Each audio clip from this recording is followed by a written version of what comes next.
voudrais vous parler d'un livre très ancien qui a été écrit par Lucien Samosate, un sophiste qui vivait au IIe siècle après Jésus-Christ, d'origine syrienne, mais qui a parcouru tout l'Empire romain. Il a écrit un livre qui s'intitulait Philopsodès ou L'ami du mensonge. Et dans ce livre, il raconte une histoire assez extraordinaire.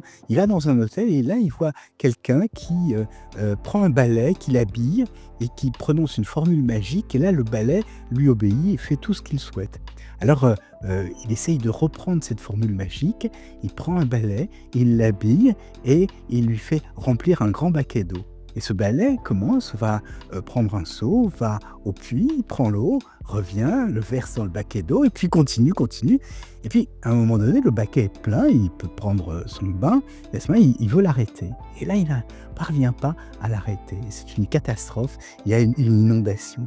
Alors, cette histoire est passionnante parce qu'elle est écrite au IIe siècle après Jésus-Christ, comme je l'ai dit. Elle a été reprise ensuite par Goethe.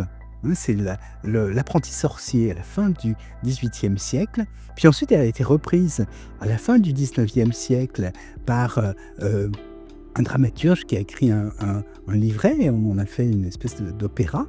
Et puis elle a été reprise par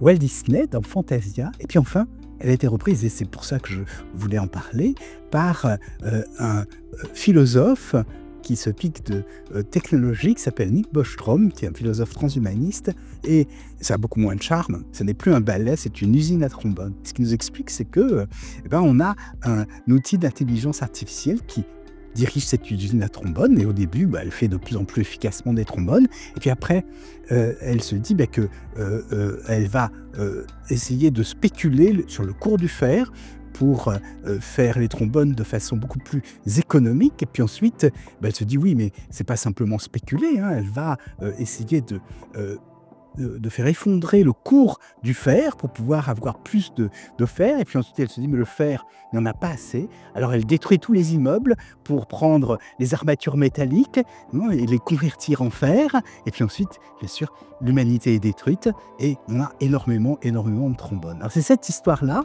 donc, qui est celle racontée par des philosophes qui se prétendent spécialistes. Ils veulent nous expliquer que tout ça est très dangereux et que ça va se terminer très mal, ce qu'on appelle le risque existentiel.